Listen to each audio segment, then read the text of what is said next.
Welcome friends, সমাজ blog থেকে daily cooking blog নিয়ে এসেছি। বন্ধুরা, আশা করি তোমরা সবাই ভালো আছো। আজকে নিয়ে এসেছি অনেক রেসিপি, দেখতে থাকো তোমরা।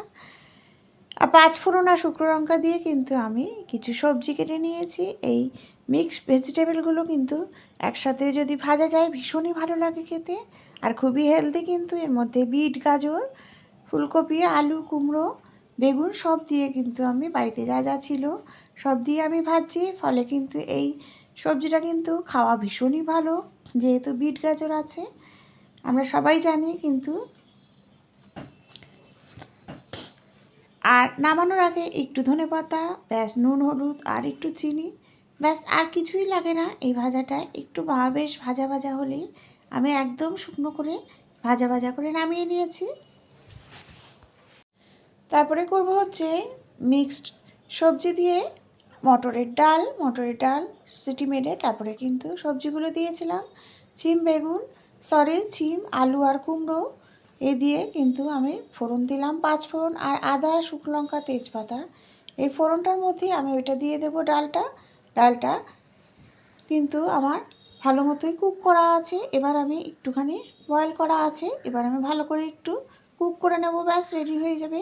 তাহলে এই নামানোর আগে একটু চিনি, নুন আর হলুদ, আর সাথে একটু ধনেপাতা দেবো।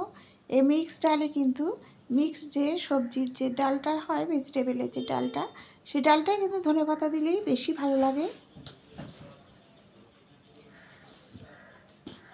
আর চিনি একটু ব্যালেন্সের জন্য দিতেই লাগে, টেস্টের ব্যালেন্সের জন্য কিন্তু চিনিটা দিতেই হয়। ব্যাস, ভালো করে যখন ডালটা ফুটে যাবে নামানোর সময় আমি কিন্তু একটু ধনেপাতা দিয়ে নামিয়ে নেব। ব্যাস, রেডি হয়ে গেল মিক্সড ডাল। এরপরে আরেকটা যে ভালো একটা রেসিপি নিয়ে আসছি, দেখতে থাকো। সেটা হচ্ছে হাতে মাখা চিংড়ি। এই হাতে মাখা চিংড়ি খেতে কিন্তু ভীষণই ভালো একটা নতুনত্ব টেস্ট, দেখতে থাকো। আজকে নিয়ে এসেছি হচ্ছে হাতে মাখা চিংড়ির কিন্তু অনেক রকমের রেসিপি খেয়েছো, একবার এইভাবে করে দেখো।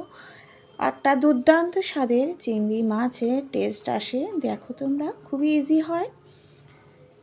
চিংড়ি মাছ নিয়েছি, খুব বড় সাইজেরও দরকার নেই, একদম ছোটও নেবে না, এই সাইজের চিংড়ি নিয়েছি। তার সাথে কিন্তু নিয়েছি হচ্ছে আলু, বেশ বড় বড় মোটা মোটা করে কেটেছি আলু, পেঁয়াজ, কাঁচা লঙ্কা আর রসুন, আর তার সাথে নিয়েছি টমেটো। সব কিছু আমি মেখে নেব, আর কিছু পেস্ট করব। দেখো, একটা হাফ পেঁয়াজ, তার সাথে নিয়েছি 3-4টে রসুন, আর একটা আদা আর কাঁচা লঙ্কা, এটা আমি পেস্ট করব। আর গোটা গোটা নিয়েছি কিছু, সব দিয়ে কিন্তু আমি একদম হাতে মেখে এই রেসিপিটা রেডি করব। দিয়ে দিচ্ছি যা যা আমি মোটা মোটা বড় বড় করে কেটেছি সব দিয়ে, তার সাথে কিন্তু আবার কিছু পেস্টও দিয়েছি, যেমন পেঁয়াজ, আদা, রসুন, কাঁচা লঙ্কা যেমন পেস্ট দিয়েছি, সেরকম কিন্তু আবার ডুমো ডুমো করে গোটা গোটা কেটেও দিয়েছি।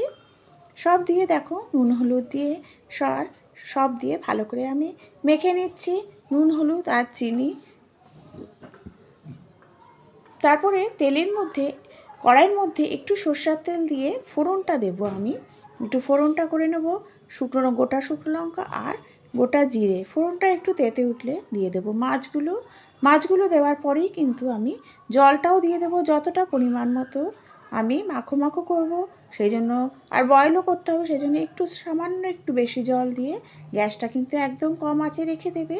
তারপরে দেখো, একদম মাখা হলে ধনেপাতা দিয়ে নামিয়ে নেবে। এইভাবে একবার চিংড়ি মাছ রান্না করে দেখো, দারুণ স্বাদের হয়, ভীষণই ভালো লাগে। পাশে থেকো বন্ধুরা, থ্যাংক ইউ।